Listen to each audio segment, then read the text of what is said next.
Bulls take on United Rugby Championship defending champions Munster at Loftus in just over an hour. It's an opportunity for the hosts to bounce back from a defeat to Jacques Nienaber's Leinster when they last featured in the tournament. Newzroom Afrika's Yolulwe Qoshe is at the stadium and joins us once again.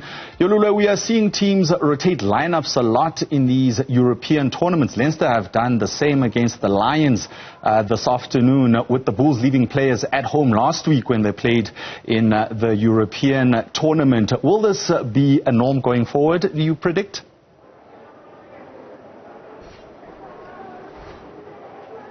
Very good afternoon to you once again, also as well as to our viewers at home. Of course, it is becoming a very, normal practice for these teams to do that.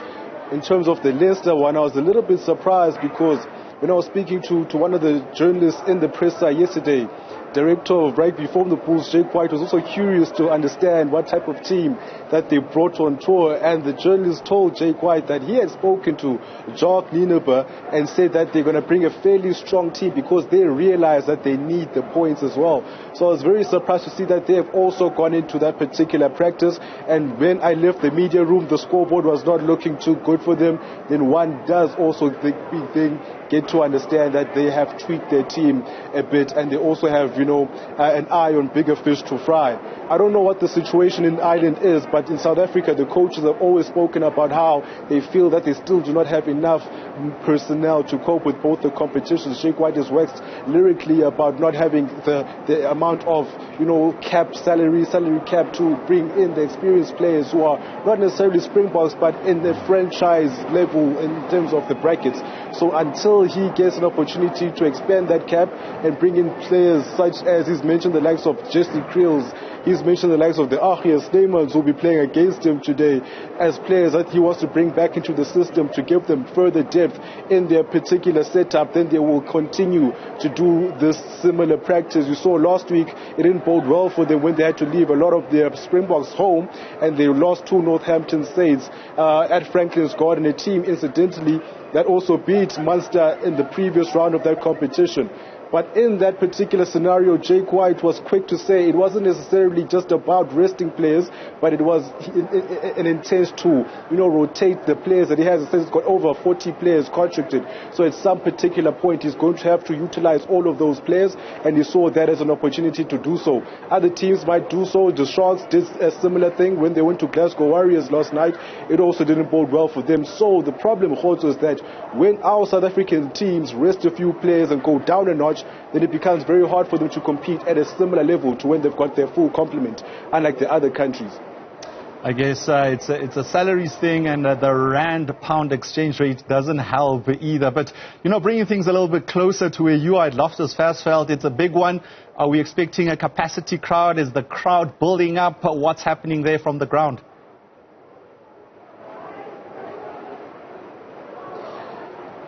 Certainly not a capacity crowd. Also, those are very rare here at the Loftus Versfeld Stadium. You'd have to be playing against the Stormers, for example, to get that. And it has to be a game that has a lot of meaning. But this one does, of course, have a lot of meaning in terms of if you understand the sport, if you understand what the log represents, but maybe just the overall rugby community might not be, too clued up on how important this particular fixture is against what you've already said are the defending champions of this competition. And it is also a game between third in the Bulls playing against fourth, which will also give either one of these teams a boost to solidify their home playoff opportunities.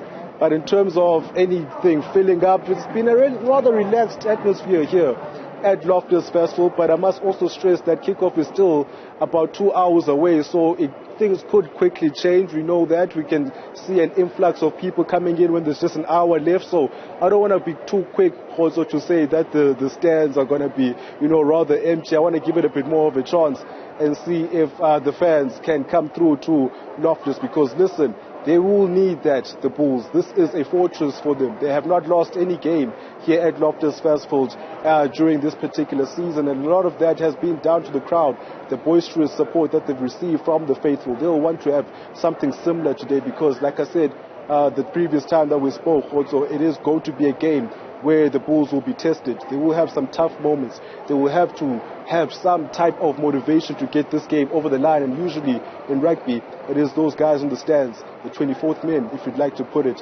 that get you over the line. If you know anything about Loftus and their supporters, they usually have these pre-match build-ups of having braaivleis outside the stadium. Have you been able to catch up with some of those spectators? And what are they expecting, particularly after that Northampton thumping last week? Are they optimistic that the Bulls can bounce back, particularly the fact that this is all important in terms of getting a home semi-final?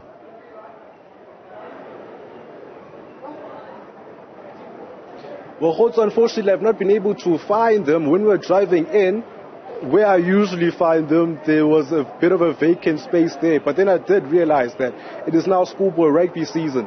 And just close by to Loftus Festival Stadium is Afi's Horse School, who are also playing a game today. So a lot of the people usually start there to watch some schoolboy rugby before making their way to the Loftus Festival to watch some franchise rugby in the Bulls. So maybe that is the problem that stopped them from all those festivities just before this game. So I haven't been able to see the brides, at least from the route that I came in. I don't want to say they don't exist, maybe on a different route, and say everybody was at Afi's. That's probably impossible.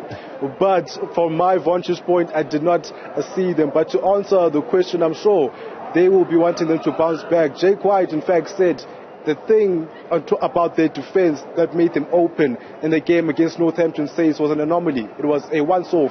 He doesn't expect that to happen again. He puts that down to different combinations that had not been played together. For instance, the center pairing of Harold Foster and Henry Emmerman had not been tested. He also says playing a guy like Stravino Jacobs out left on the wide channel, who has not played before this season, could have also, in hindsight, been a decision that he would have wanted to change.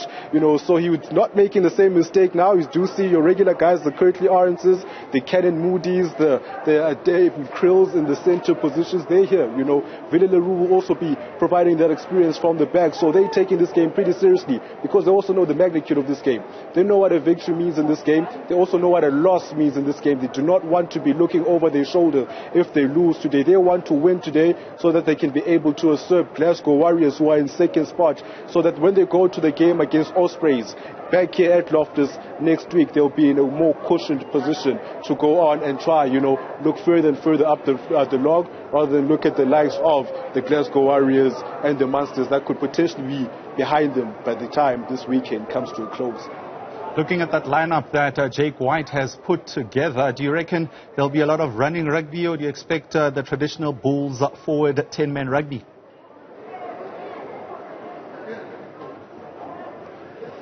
Interestingly enough, also, they have been able to mix it up. Jacques has said he encourages them to play what's in front of them, play what the situation entails. He doesn't want to overcoach them.